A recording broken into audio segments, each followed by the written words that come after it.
Welcome to Filmmaker to Filmmaker. I am blessed and honored to be with someone. It's one thing to interview people that you've heard about and that you know of, but to actually have to interview someone that you actually have had an experience with and that you can kind of qualify the type of work and character and all that. That's very exciting for me, and I'm here with Mr. Michael Edwards. Hey man, welcome. I feel like I'm welcoming you. Yeah. Because I'm used to being welcomed, but I'm in your arena today, so I'm happy to be here. I think we're all we're both dealing with the reversal of roles, so to speak. You're doing a better job than me. How about that? We're off to a good start. Thank you for being on my podcast, first of all. My pleasure, man. You are a busy man, and I'm not just saying that. I know you're super busy, so for you to make time for this I'm greatly humble, and thank you. Yeah, my pleasure. Like I tell you guys all the time, I really believe in community, and the best way to make community work is to actually be active in community. So this is my pleasure to be here to represent, man. Where does that come from, community? That's something that I hear you talk about a lot, and you don't really hear that with a lot of creatives. Everyone, especially now, is kind of out for self. Yeah. And so one of the things I appreciate about everything associated with you, it's just you're very consistent with that. So where does that actually come from? I think it started early with me. My dad's a pastor, so being involved in the church and being the firstborn of my dad and having that moniker like, hey, you're an Edwards, you gotta represent the family, and then it being expanded in a church role. And then ultimately it kind of expanded more so to when I grew up. I never wanted to see people by themselves. You know, I'm the type of person, if I see you by yourself at a table, I'm gonna go talk to you. Yeah. And then once I expanded to a creative, it was something that I started by myself. And I said, you know what, I never want to be in a position where someone who's a creative has to do something by themselves. Wow. If it's something where I can get 2 or 3 people together of like-minded interest to get that going, that became something important to me. So. Wow. So it seems like the mission was already established before you actually knew what direction in the creative space that you wanted to You know, go you to. kind of get forced, you know, being the faith that I am. Yeah. And it's a very, I would say, traditional faith. And it causes that to take, you know, kind of shape itself. But then to kind of take it and make it a hybrid as an adult is just, you know, what I've come to do. I have to ask this because I grew up in the church too. So were you part of the media team or ministry? So being a pastor's kid, you're part of everything. So you This praise and worship, you doing audio, you doing everything. Yeah. So I kind of like was forced to be involved in a lot, whether I wanted to or not. Okay. So with the media side of the church, how big was it? How grand was it? Or I think it was more so I was a patchy person then. It was like wherever there was a void, it was something that I was kind of pushed into. Okay. So it wasn't more so something that I like enjoyed initially. It was something like, okay, this is the task that I'm taking and I'm going to take advantage of it. Awesome. So then growing up, you already mentioned that you're a PK and then you're the oldest. Yes. So give me a brief not synopsis, but kind of like a description of what it was like growing up. Initially, my father was in the military before he became a pastor. So I was born in Okinawa, Japan. And then when we came to the States, Oh no, I want to go to Japan. That's why I'm like, okay, cool, sorry. Yeah, so my dad was in the Air Force. Okay. So I was born in Okinawa, came to the States like when I was like 5, 6 years old. And then once we came to the States, that's when my dad had the call to go into ministry. So growing up with my father, going to college, because you know my parents had me at a young age. My dad was 19, my mom was 18. Okay. So to grow up with my parents and to see my dad go through his educational journey to being an established pastor and things of that nature, it was a structure by which it was a lot of structure because of the military background, but then when you infuse faith into it, it becomes the calling of your structure. So that's kind of like what my life was in synopsis. So what were some of the things creatively that you were into outside of the church? What were some of the things that kind of gauged your creativity? That's a good question, because initially my escape to everything before I got into the creative vein was sports. Okay. So I played every sport, and even in high school, I got a scholarship to play basketball through college. So going from a young age, sports was my thing. It was my escape. It was my lot in life. Okay. And so, but when I got to college, things kind of changed, and that's where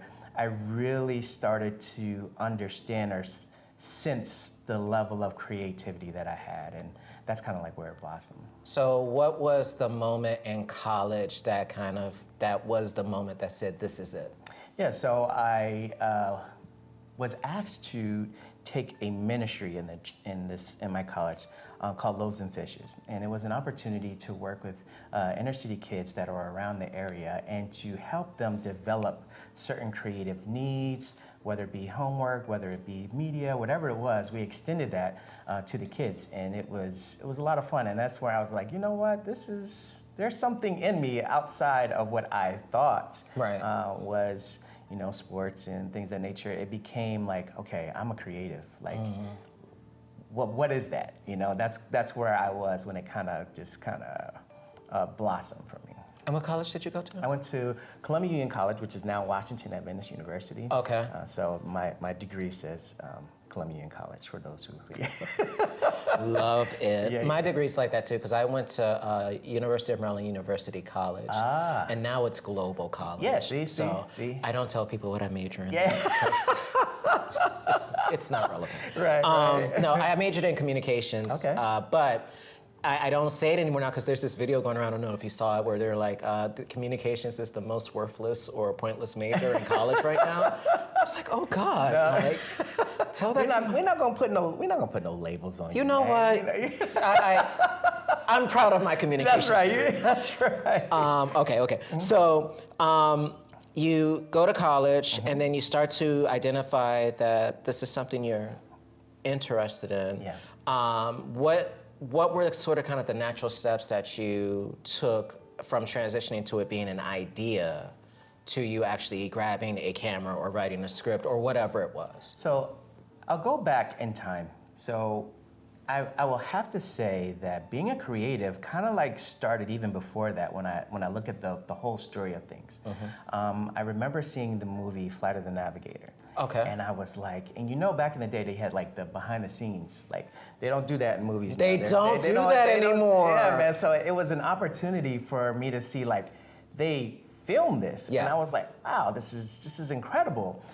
So I fell in love with the process of what movies were. So I became a movie head. So I watched a lot of movies, and I will always watch the cutscenes at the end, the extra footage that is available. And then I was like, man, this is very unique. So from that perspective, I would say love of movies and seeing all of that, like wanting to see that bonus footage. And then I would say there are two things that kind of moved me into wanting to see what film was about even before I knew it. One was, I remember my dad was really big on Black history with us, and so we watched a series called Eyes on the Prize. It was an opportunity to see a documentary, and I was like, wow, my dad's like, this is a movie. I'm like, what? This is, it's a movie series. But it was a documentary, and I loved how people were able to tell stories. Yeah. And fast forward, it's kind of like what my niche or my genre is outside of making like small films. Like documentaries are what like propel me to want to create, Wow. And it started with watching Eyes on the Prize, seeing these civil rights stories be unfolded, having a sense of pride, but wanting to maybe be in that creative lane to do that. And then the second thing I would say is when I saw my first Spike Lee movie. And now, remember, I'm a pastor's kid. I'm not supposed to be listening to secular music. No, none of it. You know, You're going to hell for all right, of it. right. Yeah, So got it. during the summer times, I would go to Philly and Chester, Pennsylvania to see my family. And one of my cousins was watching She's Gotta Have It. That's the one.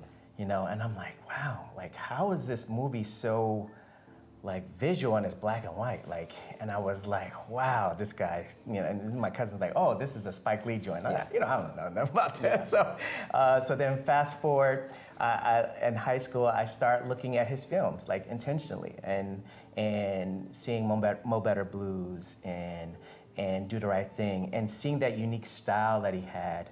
And I was like, oh, that's awesome. Like, how can you do that? You know, so these were the seeds that kind of like were planted beforehand that put me in a position to be the person I guess I am creatively. You're already in vibe with the podcast. Black and white, my thing. And then also, my mom was my gateway into film. So she made me watch African-American films, but they were narratives, so like Imitations of Life, Raisin in the Sun. Yeah, yeah. And like, I would just sit there and be like, oh wow, this is actually really good. Yeah, yeah. But I was learning at the same time, so Right. that's pretty cool. And of course, Black and White, Rhythm Nation. Yeah, oh, okay. That was the behind the scene video, because I had the VHS.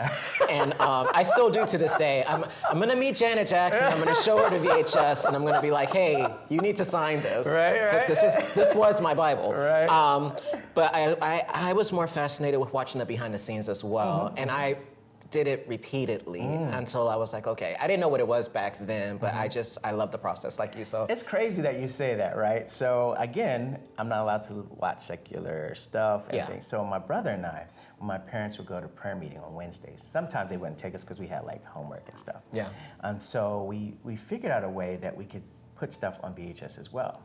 Rhythm Nation was like one of our jams because we wanted to get me and my brother wanted to get the choreography down packed. So it was it's breathing. That's what it is. So we put the VHS in, record it, and then we take it out real fast and make sure the TV wasn't warm. So yeah, you had to make sure it was cool down so you didn't get caught. Right. My favorite from, I'm really telling on myself, was the knowledge dance routine. From that whole, I used to be able to do it, I still can. But the bigger picture here is that I identify with what you were saying. Right. Okay, so documentary, that's not a very popular thing. In its purest form, right? You have people who grab cameras or their cell phone and they're like, I'm making a documentary. Right. But if you go to school for it, if you really study it, it really is an art form. Absolutely. So what were some of the things that you wanted to implement right away with doing documentaries? Was it more the way the story was told, or was it the message and concentrating on the aesthetics later? So, documentary wasn't the actual first project, but again, going back to the seeds of like seeing, you know, civil rights documentaries, seeing Eyes on the Prize, it was important for me to be able to tell the story and making sure that the narrative was clear. So, you know, starting with my first project, it was more a collaborative effort. And we can talk about that, you know, later on. But to answer your question, documentaries now are important to me because of a lot of the things I'm involved in. And I feel like there's a story that needs to be told as to why this is important to me or why it's important to someone like in the community. Because if you understand that story, it can invite you to be able to tell your own. Right. You know, so I think that's the long way of answering your question is the summation of that. Awesome.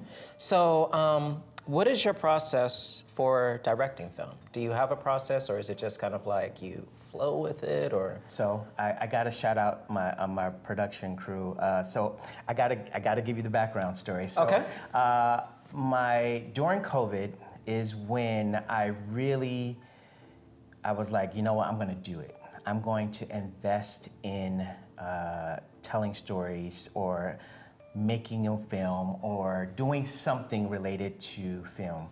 And I had a conversation with my friend Matt Munn, who is a huge animator. Shout out to him. He's big time. He's done Rio. He's done Charlie Brown. He's done Disguise, the movie with the penguin. agent. He's done all these different movies, and he's a great animator. And he was like, you know what? During this time, I want to do like some funny short films, and I want to bring a team together. He's like, you down for that? So, you know, we're like, yeah. So he reaches out to his fellow animator, Havin. We reach out to one of his best friends, line brother Carl, who is a grip and does a lot of fantastic photography work as well. And then I pulled in my friend Zach, who actually has experience in doing short films and things of that nature. And then we pulled in one of my other friends, Weldon, who became like our actor of the niche. And so we said, you know what, let's break down the process of, you know, making a film. Okay. So I thought it was just like, you go out there, you put your camera out, and my boy Zach was like, no. There's a process to this. There is, you know, we have to go out and we got to check the light. We got to do this and we got to do that. And we literally had about 6 to 7 meetings where we strategized. And I was in love with that process because when we started filming, everything made sense because we were going here and going there and making sure that every moment counted, and that is what made me fall out. So shout out to my boys in Keep Chopping Woods Productions. You guys ignited something in me, and from that's where I'm like, I got to tell stories to film. Wow. Mm-hmm. And that was only 3 years? Yeah. 4 years ago? Yeah. Or 2024? No, 4 years ago. Yeah. That's amazing. Yeah, I invested. I got a Z-Cam film camera. That's what we're shooting on today. And I bought a bunch of like equipment, and I haven't looked back, man. Wow. Yeah. Okay. So, can you tell me the name of your first project that you? So the first film we did is called Dead Man Running, and so essentially, it's a story. And we wanted to, and you and I had a conversation. We talked about making sure the process is minimal and easy as possible. And that was the advice that my friend Zach gave to all of us. He said, you know what? We're not gonna make something so grandiose that it becomes more than what we're able to do. We're gonna do like a 1 person to 2 person scenario and work the short film from that facet. And so the story is a guy goes to an apartment, he gets a new apartment. And you know, when you're getting your apartment, you only have like your bed is on the floor, you have things in boxes. And he realizes he works out every day and he doesn't have any sneakers. And he's looking all over the place, he realizes, but there's like a glow in his closet.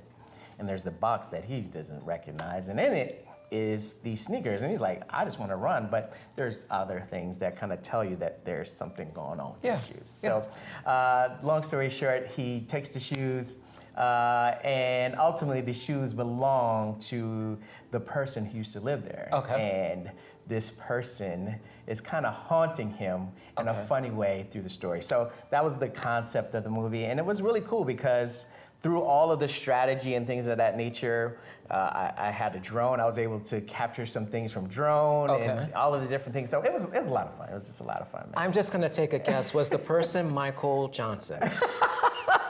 No? Okay, that's, all right, never mind then. We can just move on. I don't know why I went there. Hilarious. I wanna see who the person is. Okay, so when you're working in a collaborative space, you're gonna have moments where there might be different perspectives on how to do certain things. Dare I say maybe a disagreement or two. Since you've been doing this, what have you found to be the better ways to handle I don't even want to use the word conflict, but just a difference of perspectives. Well, the good thing about, I would say, the collaborative effort that I've been involved with, especially with working with my guys with Keep Chopping Wood, is the understanding that there is someone who's done things before us. So when it comes to any type of creative thing, you've got to be able to absorb knowledge. And if you come from that standpoint, the group will come together and gel towards that common goal. And if you have no ego, and I truly say, with the guys that I worked with, there was no ego, there was nothing, and all of us were just garnering knowledge from that experience. I think as a creative, as a creative team, as a directive team, like you have to have that humility, even when you're the lead. Like you got to be able to say, oh, okay, that's a really good suggestion. What does everybody think? If you kind of strong arm the situation, it's not going to be something that people want to work with you, I feel, nor is the creativity going to really fully be, presented in the way it should be. Right. And so I would say with my group and with the people that I collaborate with, I'm always in the mode of humility, even when I'm at the lead. Wow. So from the time you started, technology, as far as the cameras and the equipment, you were already in the digital Absolutely. space. So do you have a preference? It sounds like you're just open to anything, but do you have a certain flavor when it comes to using, I know you have your Z-Cam, but have you tried different cameras or? So it's funny because when I was researching to do a camera, one of my friends who's also another filmmaker, Joshua Martin, I reached out to him and he was showing me a lot of stuff. He's like, Mike, at the end of the day, it's about knowing your tool, And it's something that I teach as well when it comes to photography, because photography is the basis by which I started everything. And to understand what your equipment is, no matter what it is, and understand what the capabilities are, what your limits are, even if there are limits, to know what those limits are, right, and just go with it. So I think from that standpoint, it's kind of good. I think more so it's more composition that I try to target. And I would liken that to, like, I started understanding that through like watching Spike Lee films and then developing a love for Wes Anderson films and seeing the Royal Tenenbaums. And Royal Tenenbaums changed my life. Yeah. Like, I was like, what is going on here? Yeah. The storyline was good, but just how unique all of the shots are in place when it comes to that. And I was like, you know what? Composition to me is probably the most important thing that I would say is the line of sight when I'm trying to create. Excellent. Versus the equipment. Nice, nice. All right, so Wes Anderson, Spike Lee, who else is in that brain of yours as far as like influences? Because I'm liking what's cooking up there, and I feel like there's a stew of brewing that you want to share with the world, because that's a nice range of. I think right there is where I try to stay in the vein of things. Like, I enjoy seeing storytelling through the different directors and things of that nature, but I think those two people really opened my eyes to what you can and cannot do. Okay. And I think outside of that, it's just perspective in how you see things or how you tell the story that is unique with every director that I've actually watched outside of that. But right, those two, I would say, they hook, line, and sinker. Wow. Yeah. Excellent choice. Okay. Awkward. Okay. So I want to transition real quick, going back to community, because for everyone who doesn't know, the way that I met you was through facilities here, Studio 40E. Yes. Shout out to Tamara. Shout out to Tamara, who's behind the camera right now. She's awesome. So I told a story to you when you were interviewing me, but I came here after going to a photography conference, and when I left, I felt like, okay, I need to do something to keep this going, because I was scared the entire weekend. That's another conversation for another day. Right. That was my first time really being around photographers. Right. And pleasant experience overall, but I just got that I have to keep this going somehow. And so, long story short, the studio found me, liked a picture. I was like, oh, cool. And then I did some research. I was like, classes? Yeah. Close? Yeah. Like, I'm coming here. Right. And so when I came here, what I remember more than anything was just the inviting, warm nature that was here, from you to Tamara. And I was like, okay, this is different. Like, talk to me about what you're building now with Tamara, with Studio 40E, the vibe that you want to kind of cultivate amongst creatives that are coming here now? Specifically to Studio 40E, I am very blessed to have the relationship that I have professionally with Tamara. It's interesting because we both come from the lane of photography. Yeah. And I would see Tamara's work, and I'm like, yo, Tamara, you're a beast. Like, you know, she's always shooting kids. I'm like, yo, you gotta come out here and take some portraits of some grown folks one day. And one day we connected, we shot some shots together, and from there, I was like, man, I see her passion. And she mentioned to me like, hey, you know, I'm thinking about doing a studio.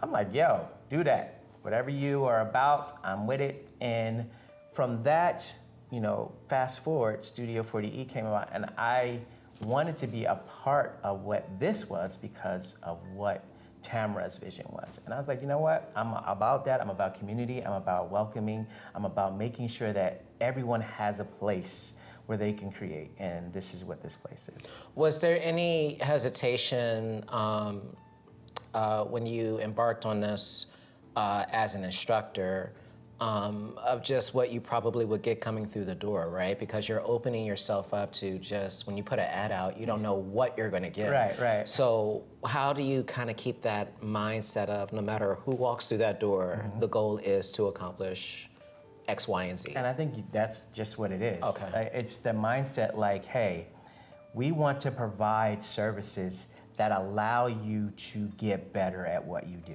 Nice. And if you are willing to be here, we're willing to make it work no matter what your skill level is.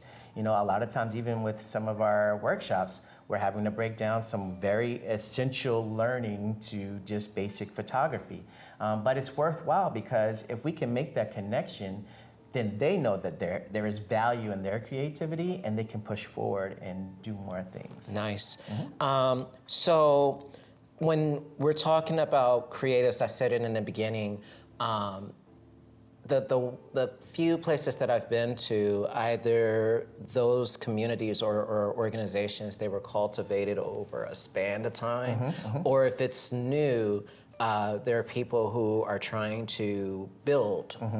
And I feel like what Studio 40E offers is it's new, but there's an acceleration and a growth to it that you don't find with too many newer type of things. So when you're cultivating that, what do you really attribute the way it's happening? Because I feel like it's happening in a fast... Yeah, and I think that's a testament to what Tamara is setting up here. She has an edifice where you literally can just walk in, and all you do is bring your camera and you can create. And the freedom of that alone is monumental.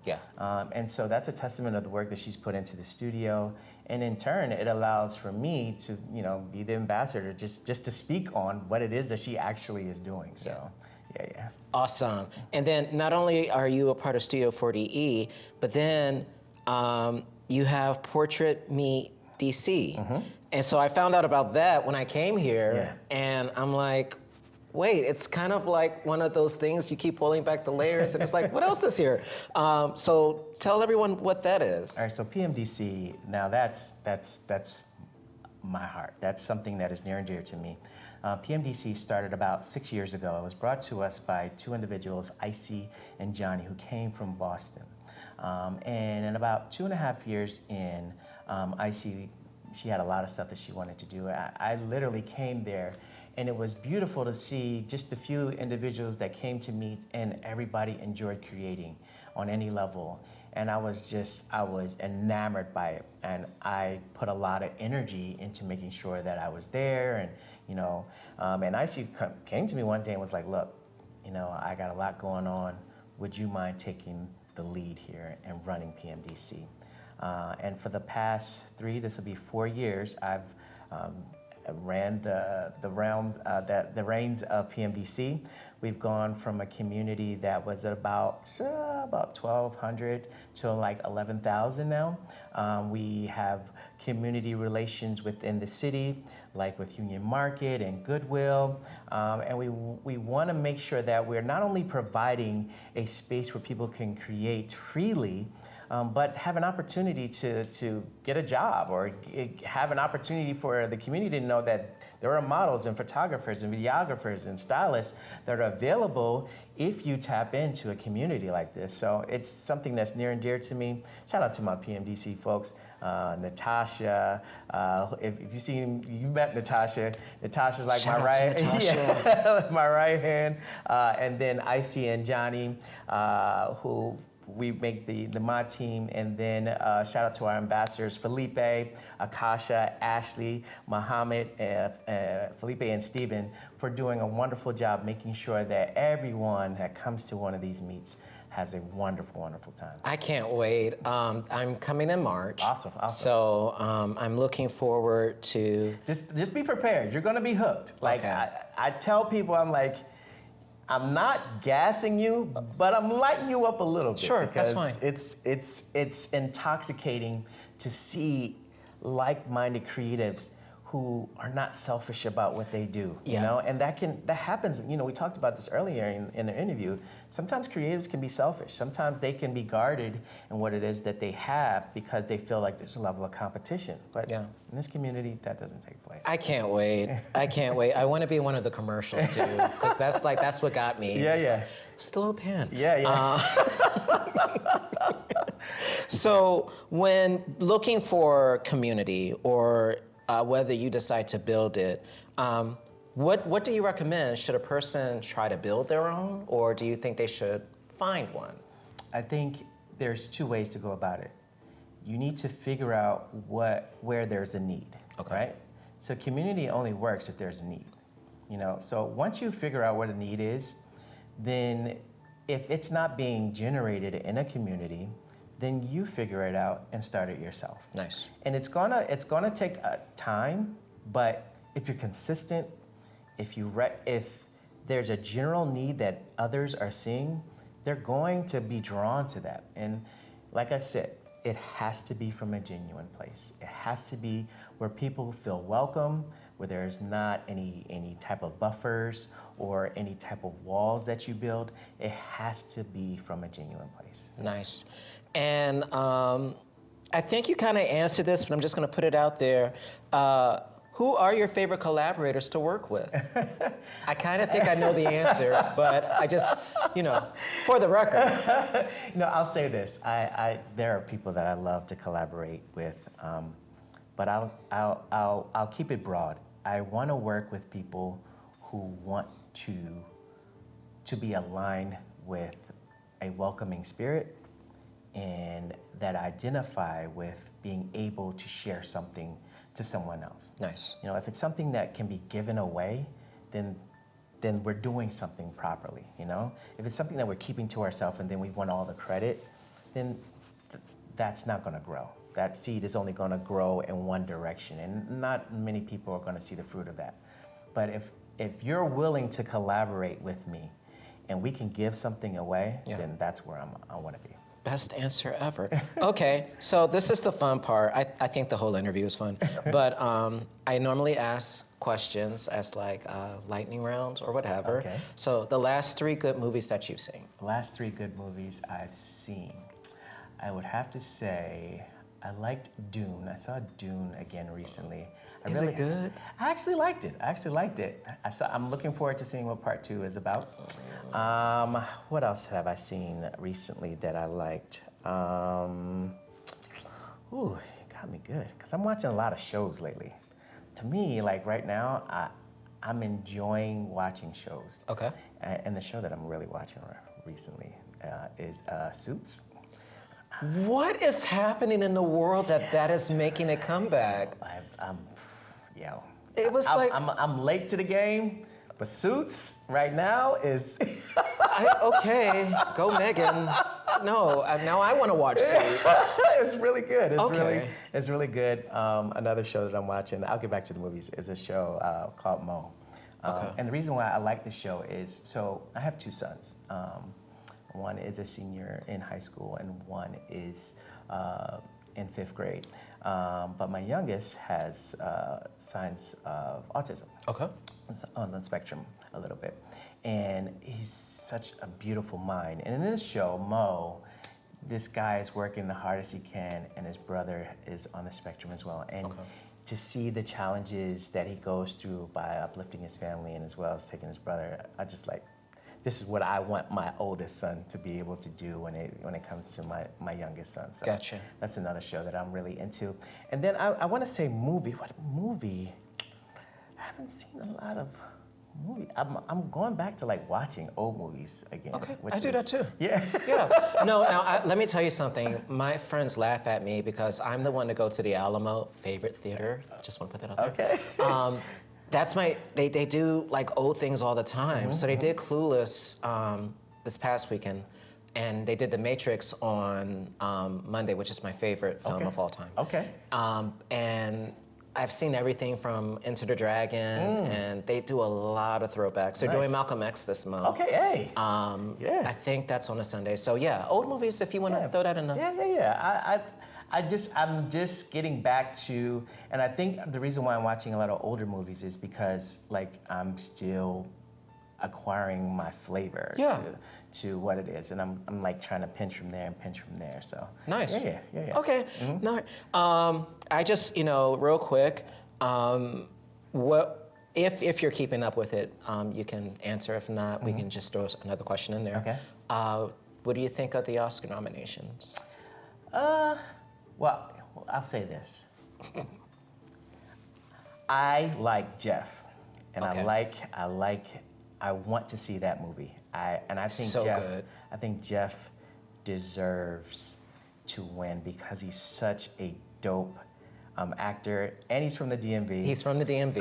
And to like see and I like the fact that he was in the most recent Wes Anderson film, and his character, where he just, the way he presents his audio and the way his tonality when it comes to acting is awesome. So okay, I like that, but I want Jeff to win. I want like Jeff to win too, but that category is pretty crowded. Yeah, it is. They're gonna give it to the Oppenheimer guy. Yeah. Which was a great movie. Yeah, I'm it not was. being dismissive Then at all. I did see Oppenheimer. Okay. I did see Oppenheimer. I really liked the cinematography and Nolan, that's my fave. Yeah. I just think he does really intentional work, which you taught me, Yeah, right? yeah, So when you kept saying that, I was like, oh, spirit of Nolan. But every shot that he takes, I like how practical he is. Yeah, And he'll try to do everything in camera before he takes it to post and do whatever. But okay, good question. And the last one that I want to throw out as far as the lightning round, what would be your dream project or dream whatever to work on? I'd like to, and I've been talking to my brother about this kind of doing a family documentary. Because, when I think about my brother and our lives, it's very unique. My brother and I are 10 months apart. Okay. My parents got married very young. Okay. My dad was in the military, and to kind of tell that story from the standpoint of, a PK to, all of the different things that we experienced together, it's something that I want to do from a documentary standpoint. Okay. And then maybe like do a loose narrative of it, like from a film perspective. So yeah. When is that happening? Right now, it's one of those incubator stages where I'm like talking it out with my brother. And we're like, yeah, and we should talk about that. And we should talk about that. So right now, it's in incubator stage. All right, it'll be ready by next year. That's what I'm hearing. It'll be ready by next year. Thank you so much for being on my podcast. Oh, man. I appreciate this so much more than I can express. Thank you, just for being very intentional with not only how you teach me personally, but just how you handle everybody. There's like just a coolness and a reassurance that you give. And you're just a very bright light and encouraging. And I'm gonna compliment you for hours, so I'm gonna stop and just say thank you for being you. I appreciate it, man. I take that from a very humble place because I feel like one of the things that I will take away from my journey from being in the church is that I really believe that we have to be selfless in our approach to life. And if we really believe in that, if we really understood what Jesus' ministry was all about, it wasn't about him being in no fancy church. It wasn't about it's about him going to the people, hearing their stories, and being in a familiar place with them so that he could be a ministry to them. And if we're doing that, that's what creatives ultimately are. We're ministers to different things. We're ministers to reaching emotions. We're ministers to sharing composition, and if we can tell those stories in a proper way, we're doing what we're meant to do. So, yeah, man. That's how you end an episode. All right, thank you for being on the show. My pleasure, man.